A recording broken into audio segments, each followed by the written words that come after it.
varios comentarios también se están dando en las redes sociales, Caro Cruz PY en el Twitter y también en el Facebook. Por ejemplo, dice Cristian Ferrari, no es necesaria y no es prioridad para el presidente, lo dijo él mismo. ¿Por qué siguen con este tema? Dice también Magricel, basta y sobra los espejos de Argentina, Brasil, Chile. No es buena la reelección. Al ser largo, sin falta, se tuerce. Rubén Darío dice, para seguir con sus privilegios, no el bien común. Malena dice, no es necesario, creo que los políticos de siempre son los que están en esa tesitura. Jimena Amarín dice, reelección, no queremos reelección, es turno de nuevos liderazgos, caras nuevas. Una excelente opción es Marito Abdo, por ejemplo. También otro comentario dice, hasta ahora los reelegidos presidentes son malísimos, ejemplo Argentina y Brasil. Isabel Pineda dice, si es buen presidente, todos le vamos a votar otra vez, porque eso se nota, pero acá casi no hay patriota para presidente, dice también. Tenemos la encuesta, la reelección es necesaria para, dice el 51% no es necesaria, 9% seguir en el poder y 40% concluir obras. Pueden seguir comunicándose con vamos a hacer el esfuerzo para convencerle a este 40% de que está profundamente equivocado. Me parece. Permiso. Concluir obras. Es un argumento muy pobre.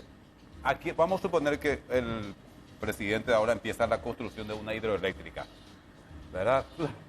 Eso lleva 5, 6, 7 años. ¿Quién va a ser el loco que venga después y diga, no, esto se echa por tierra, no se construye? Porque en la municipalidad hay cosas como pero eso.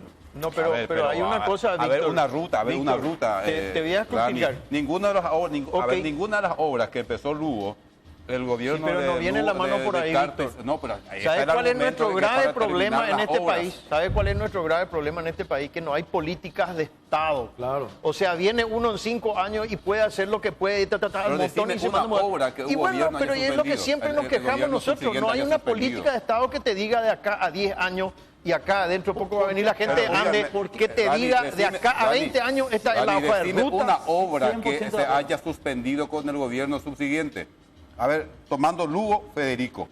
¿Qué obra que empezaron Lugo, Federico y suspendió Cartes? Después fue inaugurando, al contrario, se luce.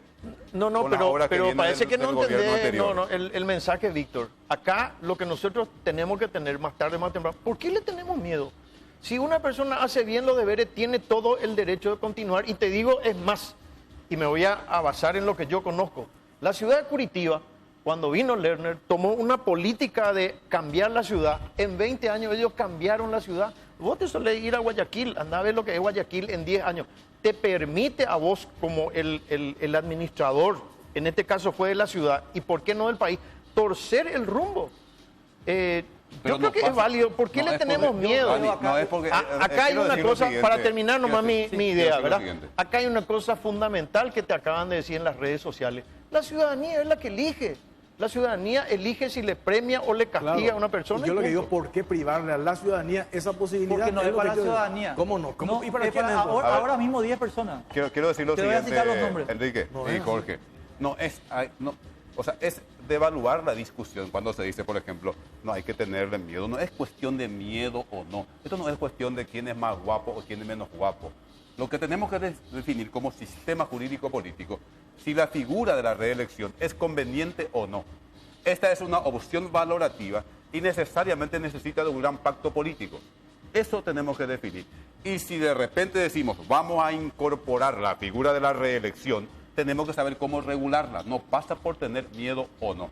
Pero ¿por qué se discute mucho? Se discute mucho, Jorge, este tema porque el tema es que para que haya democracia tiene que haber igualdad de armas en la disputa, en la pelea. Y el que es presidente de la República siempre va a tener ventajas sobre sus competidores. Ese es para mí el argumento más fuerte para pensar y repensar el tema de la reelección. Eso de que es para continuar las obras, etcétera, etcétera, insisto, son argumentos absolutamente pobres. Una cosita nomás quiero agregar.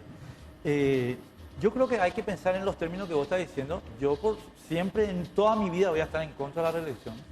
Porque yo creo que la reelección es un vaciamiento de la institucionalidad. Y acá es donde yo quiero entrar a plantear la cuestión como a mi modo. ¿Cuál es lo que es nuestro problema, Dani? Nuestro problema no es que Horacio Cartes se quede o no se quede, o Lugo se quede o no se quede. Nuestro problema es el fracaso de nuestros partidos políticos. nosotros no tenemos políticas de Estado, como vos bien acabas de decir, te dije, estoy totalmente de acuerdo, porque tenemos unos partidos que solamente piensan en cómo enchufar 45.000 tipos como Fernando Lugo en la función pública. Entonces, ¿cómo se atreven a hablarme de reelección si el programa de nuestros partidos políticos es enchufar gente en la función pública? Nicanor Duarte Fruto, ¿cómo te atreves cuando vos metiste 35.000 prebendarios al Estado? Eso yo no entiendo. Entonces, mientras nuestros partidos, Víctor querido, y vos sos una de las figuras pensantes del Partido Liberal, no estén trabajando sobre reconstruirse, por favor, lo de la reelección es un mega plus contra ulterior. No podemos, ¿cómo vamos a ir con estos partidos si el único programa es meter gente? Víctor, por favor.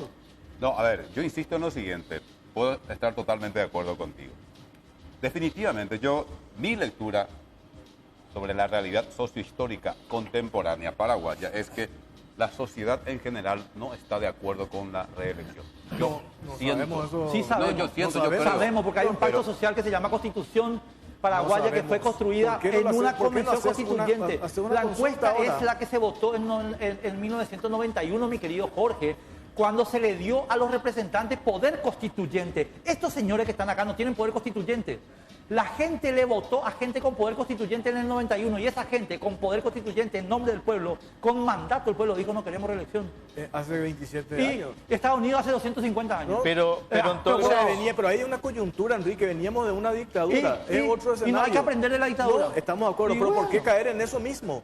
¿Cuál es el temor de caer exactamente? Porque cuando un presidente... en la cabeza el cuco de la dictadura, por que me supuesto. parece, yo también tengo. Y bueno. Pero no por eso temerla, esta herramienta válida. Porque esta herramienta produjo en todos los países de América Latina la misma dictadura que Stroessner, No Evo Morales.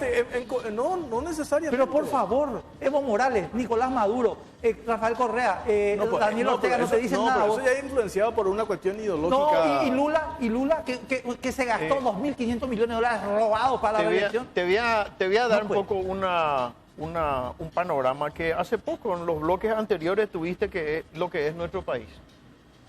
Y te lo explicó acá muy bien el doctor Samaniego. Vino Riera, firmó una cosa, viene Evani, cambia la cosa. Ese es nuestro país. No hay alguien que te diga, ¿sabes qué? Venga, ingeniero González, le doy la oportunidad, plantéeme cómo vamos a tener una política energética de acá a 20 años, porque yo 10 años quiero quedarme manejando este rumbo. Eso es lo que te permite crear las políticas de Estado. No estoy de acuerdo con lo que decía Víctor para hacer las obras. No, políticas de Estado. No vayamos a cambiar, Víctor, la forma. Políticas que nos permitan nosotros desarrollarnos en educación. No hay una política. Claro, viene una ministra, después viene la otra y cambia. En obras públicas no hay. Al margen de eso, tenemos mucho para conversar en un país en donde no tenemos un ministerio de energía y tenemos, por favor, un país como el nuestro que es Mediterráneo, no tiene un ministerio de transporte, pero eso va para otro ministerio de proyectos. A ver, quiero aclarar nomás lo siguiente. Yo no traje a la mesa el tema de las obras. Acá se dijo que hay que continuar porque para terminar las obras. Y bueno, pero como política de Estado. Política de Estado. A ver, simplemente dije que ese es un argumento muy pobre. Ahora, eso de que no exista política de Estado, y depende. En materia de educación, por ejemplo, les digo, el sistema de formación docente en el Paraguay no se cambia así profundamente desde la década del 60 del siglo XX. Es una política de Estado. O sea, tampoco la permanencia es lo máximo. Yo, por ejemplo, a ver, porque hay aspectos en donde entran a jugar cuestiones ideológicas. Por ejemplo, si yo tengo mayoría, de repente hoy, en la Cámara de Diputados, les juro por Dios que voy a presentar nuevamente o voy a impulsar el proyecto de derogación de la ley de APP. Porque para mí es inconstitucional. Y si en el 2018 ganamos, que creemos que vamos a ganar, lo primero que vamos a hacer es derogar la versión actual de la ley de APP. Y hacer una ley, y hacer una ley que sea constitucional. Pero, Víctor, entonces, no se puede tampoco, bajo el rótulo de política de Estado, implementar cosas de repente que son claramente cuestión inconstitucionales. Informativa nomás, y pido disculpas por la ignorancia, hasta donde yo sé, se derogó el artículo 52. No, todavía el Parlamento queda... ¿No? Sí. Ah, mira, ok. No, está vigente lo que se presentó en senadores, es otro proyecto que no indica, está todavía vigente, ¿verdad? Pero, bueno, eso, te das cuenta, acabamos de volver a decir la misma cosa. O sea, ¿cómo en otros países la ley de APP, y vos sabés muy bien, eso me costó un estirón de oreja a mí, por pedirle al presidente de la República solamente 30 días para debatir lo que él dice, que era eliminar el artículo 52, eliminando el tema de las aguas, el tema de la minería, que no teníamos por qué meter eso. Pero el presidente se enojó y me dio un estirón de oreja, pero era para explicarle que eso iba a crear este conflicto que hoy él te dice. La ley de APP es sana, pero con el artículo 52 no es sana. A nadie le va a gustar de que nos toquen el río, a nadie le va a gustar que nos saquen los recursos naturales, pero sí que necesitamos otros proyectos como la ampliación de la ruta, necesitamos otros proyectos a través de la APP. El artículo 52 es inconstitucional. Claro. Eso que dijiste hace rato, por ejemplo, Lugo, ¿con qué cara plantea lo de la reelección con la cantidad de funciones en Nicanor? ¿Y qué pasa si la gente le quiere premiar al que metió 0? Hay un problema que se ¿Qué llama... pasa? Jorge, esta es una discusión. Yo le quiero contar a la gente, señora, esta cosa se discutió. Hay un señor que se llama Lord Acton. Lord Acton escribió una carta para el Papa porque él era católico.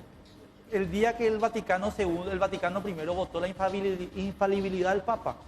Y le dijo en una carta que después se puso en un libro: Señor Don Pontífice, Su Santidad, el poder corrompe y el poder absoluto corrompe absolutamente. A partir de eso, en realidad antes Montesquieu y compañía, ya sabemos que el poder tiene que estar limitado, mi querido Jorge. No se trata pero de así si viene... como está, igual este poder corrompe a todos los que vienen. Imagínate, acabaste de mencionar, mencionaste... Ahí perdiste. ¿Qué cosa? Mencionaste el caso de Lugo, 5 años, 40 mil funcionarios públicos. Mencionaste el poder corrompe 30.000. El poder corrompe. Y sí, pero ¿por qué no premiarle al que hace bien? Porque el poder corrompe. Un razonamiento simple. Te voy a poner el ejemplo que vos acabas de dar. Evo Morales hizo una muy buena presidencia en los 2 primeros periodos, pero ya le gusta, ya está corrupto, ¿entendés? Entonces se quiere quedar para siempre. No hay límite en el poder, por eso tiene que estar limitado el poder y no tenemos que abrir la puerta. Pero eso es un prejuicio muy grande que puede ser muy destructivo. No, a mí me encanta cuando los políticos paraguayos dicen, no, pero acá el presidente del TCJ, la vez pasada, la Constitución se hizo mirando para atrás. ¿Y para dónde hay que mirar cuando se hace la Constitución? ¿Para dónde hay que mirar? ¿O no tenemos que capitalizar la experiencia? Por supuesto. Pero es muy simple. Nosotros tenemos un periodo con el mismo poder que tiene, como decía Víctor Ríos, vos podés sacar a un presidente en 24 horas. Nosotros tenemos 4 dictadores que se basaron en la reelección para construir la dictadura. Gaspar Francia, Carlos Antonio, Francisco Solano y Alfredo Stroessner. Y ustedes quieren olvidarse de eso, pero por favor. Para nada. No podés poner a la misma altura Francia, claro que puedo. Con Stroessner. Por favor, ¿por qué no puedo? Y porque son otro contexto. Preguntarle a los fusilados de Francia si no están a la misma altura. Pero por favor, preguntarle a los fusilados de Francia si no están a la misma altura. A ver, pero mirar los contextos, ¿cómo vas a comparar a Francia? ¿Dónde había democracia? Te pregunto. ¿Dónde había democracia? En Estados Unidos. Sí, con el país esclavista, que después en la guerra civil se mataron pero era una democracia. Como rata. ¿Qué democracia? Claro. Con esclavos. No, por favor. Y Brasil era una democracia también. Con esclavos. Brasil también era una democracia. Con esclavos, pero ¿cómo me vas a decir democracia con esclavos? ¿Dónde se ha visto? Y acá no había esclavos. Yo no estoy, o sea, vos le estás justificando la dictadura. Te estoy diciendo, no te estoy justificando, entenderlo en su contexto histórico. No, ¿Cómo va a comparar el doctor Francia con General Stroessner? Al fundador del Estado paraguayo le vas a comparar con Alfredo Stroessner, pero por Dios. Pero claro que le comparo. Te pido que lea esto porque si no, sí, claro, me asusta más. Pedro Juan Caballero no fue fusilado. Pues fue fusilado, claro que sí. Bueno. Yo no te estoy diciendo que nadie fue fusilado, te bueno, estoy diciendo que hay que entender dónde había democracia. En Argentina, al degüello. Brasil, un país esclavista. Estados Unidos, un país esclavista. ¿De qué democracia? En Europa, la restauración de las monarquías. Te desvías de mi punto, porque mi punto es que la figura de la reelección es la base mediante la cual se articula la perpetuación en el poder de todas estas personas. Ese es mi punto. Bueno, perfecto, pero no. Pero es un prejuicio, es un prejuicio. No, es un prejuicio, porque puede darse un caso de que venga un brillante... Ese es el problema de ustedes los cristianos. Ustedes creen que van a venir siempre los ángeles. ¿Pero qué tiene que ver los cristianos en esto? Porque ustedes creen que siempre vienen los ángeles a gobernar, no hay ángeles. ¿Y vos tenés la verdad? ¿Quién sos vos para decir? Yo te digo que nosotros somos seres humanos con ambiciones. Por favor, ¿quién sos vos para decirle a la gente lo que tiene que hacer? La gente tiene que decidir. Negativo. ¿Ustedes creen que siempre van a venir los ángeles no existen? No, hagamos un referéndum y preguntarle a la gente qué piensa sobre este Ahí tema. ya tenés tu referéndum. Por suerte, estamos ganando 60% Hay muchos a cristianos 40. que no están de acuerdo con las reelecciones. Por favor, acá no hay quien que esté de acuerdo con la reelección. No, pero hay muchos cristianos que no le ataque al cristianismo. No, lo que digo es que los cristianos tienden a creer que van a venir a gobernar ángeles y los ángeles no existen. Yo creo que no. ¿Entendés? Eso no es lo que digo. No tiene nada que ver, Enrique. Te acelerás con un tema y traes cuestiones muy muy apasionada. Me gusta que te apasione, pero yo creo que para ordenar, nosotros tendríamos que primero partir si es conveniente o no que haya un segundo periodo. Así es mi posición, ¿verdad? Para que hayan políticas de Estado de 10, 15 o 15 años, tenemos que tener la reelección. Y segundo, para abrir el debate ordenadamente es a través de la reforma o a través de la enmienda. Esos son los dos caminos a seguir. Es así, totalmente. Y hoy, ¿cómo se va a definir? O sea, ¿cómo están las cartas están echadas para...? Vos decís que este no es el momento por todo el... Yo creo, y respeto mucho, les vuelvo a recalcar, y eso lo saben, hablamos siempre, Hugo Velázquez tiene una comunicación muy fluida con Cartes, él lo dijo públicamente, no quiero, y eso ya le tomó la palabra a la ciudadanía. Claro que le tomó la Él palabra. va a cometer un gravísimo error si el día de mañana, porque acá vamos a ser sinceros, ¿quién le habla a los dos oídos? La gente que está alrededor de él, que quiere perpetuarse. Esa es la gente contaminante. Ahí está. Pero él está teniendo un criterio excelente y le felicito. Totalmente. Le felicito. Ojalá y va a pasar a la historia, ¿sabe cómo qué? Como aquel presidente que prometió y cumplió y nos deja. Ahora, que nos deje la posibilidad de que nosotros podamos ver que el que viene después en el 2018 para el 2023, si se abre el debate, pueda o no tener la reelección. Y estoy de acuerdo también con él. Nosotros no podemos tirar nuestra idea. Ese señor que está mirando a la tele, ese es el que tiene que decidir si vale la pena o no vale la pena con los argumentos que cada uno de nosotros presentamos. Así mismo es, señor. Él es el soberano. Ah, claro, ahora. Así es. Recién dijiste que no. No, yo siempre... Por favor. ¿Verdad? Jorge, no vaya. Jorge, yo tiro el paño para bajarla. Ustedes, los reeleccionistas, que quieren secuestrarle el poder a ese señor. Pero ¿quién decía a mí lo que pero como si ese señor es el que tiene la posibilidad de elegir. Él tiene la posibilidad de elegir, pero él lo que no tiene es la posibilidad de entregar la suma del poder. Nunca a nadie. Ni la más grande mayoría, porque entonces estamos en chiste. Enrique, en cualquiera de los casos, ya sea vía reforma constitucional, vía enmienda, interviene la ciudadanía expresamente, o sea, se vota eso. Si la ciudadanía no está de acuerdo, ¿qué le vamos a hacer? O sea, vamos a suponer que en la enmienda es más directo, ¿verdad? Más directo, pero en la enmienda es más directo, te dice si está de acuerdo o no está de acuerdo. Tengo que decir, antes estoy de acuerdo con la reelección, y si la ciudadanía no está de acuerdo, no me va a votar y punto. Así nomás es. Está bien, también. solamente que la enmienda no se puede. Pero para mí, a mí me hace mucho ruido eso que estuve diciendo anteriormente. O sea, primero que hay mucha desigualdad en la competencia para llegar a la presidencia de la República en este país. Si sumamos a esto la posibilidad de que el que está en la presidencia también pueda presentarse nuevamente, es muy grande la diferencia. Entonces habría que pensar en todo caso que se haga alternativo, o sea, no decir en ningún caso, decir podrá ser un periodo, cosas por el estilo. Porque a mí me hace mucho ruido ese tema de la reelección consecutiva. ¿Por qué? Porque definitivamente, a ver, en este momento en Paraguay no tenemos democracia, lo que tenemos es una plutocracia. Partidocracia. Plutocracia. No se olvide la partidocracia. Es plutocracia. Detrás de los partidos políticos hay mucho poder económico. Y el que llega a presidente de la República es porque pactó con los grandes grupos económicos de este país, que no son muchos. O sea, y después, una vez que pacte con los grandes grupos económicos, tener buena publicidad, buena prensa, marketing, etcétera, etcétera, termina ganando las elecciones. O sea, convengamos que esto es así. Ahora cuando tengamos... Vos si te presentás nunca vas a ganar. Cuando tengamos la ley de financiamiento político que la Cámara de Diputados gloriosa aquí presente... ¿Qué tal?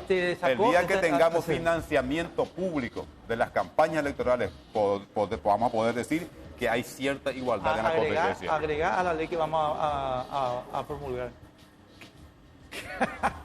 Bueno, pero en definitiva entonces estamos de acuerdo en que esta coyuntura actual, este momento sociopolítico que vivimos en el Paraguay, no permite discutir, por ejemplo, el tema de la reelección. Estamos de acuerdo. En eso estamos de acuerdo. Ya lo había aclarado desde el principio, que tiene que haber un momento adecuado política, económica y socialmente. Claro, lo que pasa es que pero siempre vamos a tener ese problema. Lo que dice Dani Durán, el diputado, siempre vamos a tener problemas. Siempre vamos a tener problemas de pobreza, siempre va a haber corte, siempre vamos a tener corte de energía. Pero este es un momento álgido. Este es un momento álgido en donde nosotros no tenemos, vuelvo a recalcar, ¿cuál es el problema que debatamos en el año 2017, este problema? Sí, en el 2018 vamos a ver que hay unas elecciones. Nadie se va a negar.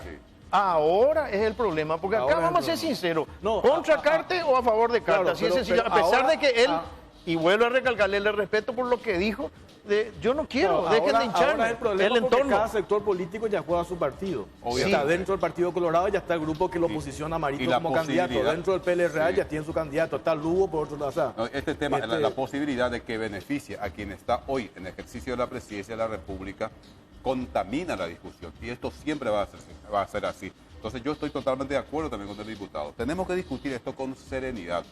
Partir de un pacto político, si no hay pacto político, si no hay un gran consenso, si no hay un gran contrato político detrás de esto, siempre va a ser muy complicado.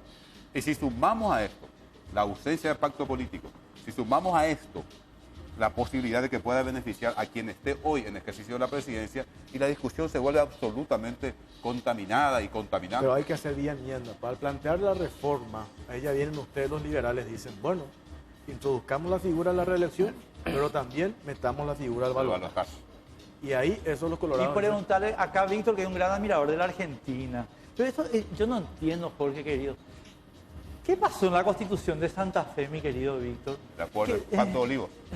El Pacto de Olivos. ¿Por qué buscando ustedes dicen, vamos a hacer quid pro quo, reelección, cambio, balotaje? Pues esto ha fracasado rotundamente en la Argentina. El quid pro quo. ¿Por qué decir que fracasó ahí? Por favor, el pobre Raúl Alfonsín, al que yo admiro profundamente y le quiero, trató de impedir que este señor Menem use todo el aparato del Estado en los términos que está describiendo Víctor. Y Menem le dijo, sí, te doy el balotaje, te doy el primer ministro. Y le dice, ¿dónde está el primer ministro en Argentina? No, el jefe de gabinete. Sí, ¿dónde está? Sí. El jefe de gabinete, yo no sé ahora quién es jefe de gabinete porque prefiero no contaminarme. No, pero yo te voy a decir una cosa, Víctor, déjame terminar la idea. Sí. Quiero terminar la idea nomás, porque la idea de Alfonsín era, y vos seguiste, y yo también seguí muy de cerca ese debate, la idea de Alfonsín era, sí señor, te voy a dar la reelección, pero el poder administrador va a estar en el Congreso con el jefe del gabinete. ¿Y qué pasó? Fracasó. Y tenés balotaje, pero por eso yo digo, yo creo que se tiene que hacer vía enmienda, porque si al plantear la reforma te van a venir los liberales con esta propuesta, y yo no estoy de acuerdo con el balotaje. Pero Jorge, ¿por qué? ¿De dónde se acabó que se puede hacer vía enmienda? ¿Se puede hacer? No, señor, no se puede hacer. Lo que dice el señor Mendonca es un disparate como el de, Enrique, como el de Marco Marín. Yo le respeto mucho el argumento que refute lo que dice Mendonca. ¿De dónde saca Mendonca que él tiene derecho a separar lo que la Constitución tiene unido? ¿Qué cosa? El artículo 229. Sí, pero la posibilidad de la reelección no tiene nada que ver con duración de mandato. A ver, Víctor, ¿está o no en el artículo 229? Está, pero no bueno, es duración ¿y el artículo de 229 cómo se titula? No, es duración, es el acápite. Pero el acápite es el título. No, Tienes que mirar el contenido. El artículo 290 duración de mandato es de 5 años. Lo que vos no podés hacer vía enmienda es decir, quiero que sean 8 y pasar a 8. O bajar a 4. Eso es lo que no podés. Duración de mandato, eso es interpretación gramatical sencilla. Víctor, vos y yo estuvimos en la calle juntos en la manifestación que hicimos contra Nicanor Duarte Fruto. Sí, señor. Pero y eso fue con la reelección de enmienda. Y ahora política. Te cambiaste de posición. No. A ver. Una cosa es la discusión política. Si vamos a interpretar texto jurídico, hay que hacerlo con cierta rigurosidad. Vos y yo y Fernando Lugo estuvimos juntos en una manifestación de 50.000 personas donde le dijimos a Nicanor que el doctor Mendonca estaba diciendo disparate. No me tergiverse la discusión. No. Ya, de entrada dije que no estoy de acuerdo, que no voy a apoyar, ya lo he dicho públicamente, ninguna modificación de la Constitución para introducir la figura de la reelección hoy. Esta discusión que estamos teniendo es una discusión jurídico-constitucional. Sí, es otra cuestión. Perdóname, Víctor, perdóname.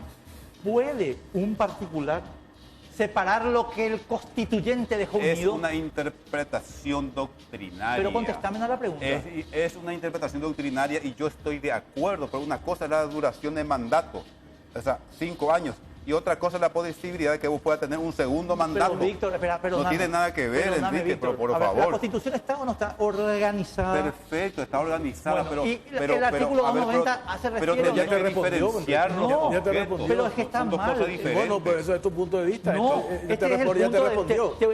Si lees el mamotreto de estos señores, te vas a dar cuenta, porque en la primera parte tienen una cuestión maravillosa. Hay que leer, señores, el mamotreto para entender que es un mamotreto y un disparate. No es así. Yo leí. Déjame contarte lo siguiente. Quiero contarle a la gente una cosita nomás, Víctor. En la primera parte hay una confesión divina. Y dice lo siguiente, el doctor Campos Cervera. Aunque todos los constituyentes están en contra de lo que vamos a decir, y cita los nombres, nosotros sostenemos tal cosa. No, esta es una primera parte. Por favor. No, él se refiere al comunicado que en el 2006 firmaron varios ex constituyentes. Y el argumento que vos podés compartir, y yo también tiendo a compartir, de los convencionales constituyentes, es que, como es, Jorge, como es un tema muy grave, dice, esto tiene que ser por reforma. No dice que porque los 29 junta a los dos. Dice, es un tema muy grave, es un tema trascendental para el país y por eso, dice, consideramos que debe ser vía reforma. Pero ellos no dijeron eso en la Constitución, señores convencionales constituyentes. Sí, tenés que escribir porque este es un sistema positivo, positivista, tenés que escribir y no escribieron. Gracias, porque ni siquiera. Eso es lo importante, es un sistema positivo y tiene una organización. Yo tengo 11 tomos de los diarios de sesión, de tanto de las plenarias como de las discusiones de la Comisión de la Constituyente.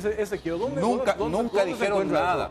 Yo tengo, te puedo prestar, esos sí son más modernos, pero nunca dijeron nada. Si uno va a decir, diremos qué dijeron en los debates, no dijeron nada. No dijeron nada. Simplemente escribieron ahí, dijeron, no podrá ser reelecto en ningún caso. No convengamos esto que dice Fariña. Pero en definitiva, quiero terminar con esto. Comparar con la Constitución de México del 86, clarísimo. La postura de los convencionales constituyentes, o mejor dicho, la posición, se funda en argumentos políticos, no jurídicos. Lee bien este comunicado. Y lee bien también vos. Sí, lo releí. Por favor. Diputado, gracias por el tiempo. Dani, muy amable por estar con nosotros. Víctor también. Gracias por los libros. A la vuelta de la pausa acá en Caro Cruz hablamos tema ANDE. En instantes, ya venimos.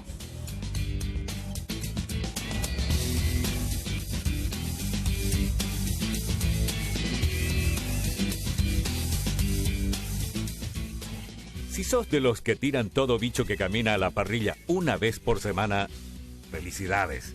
Tenés Pulpa de Asadero. La pulpa es la esencia que nos hace únicos como Pulp.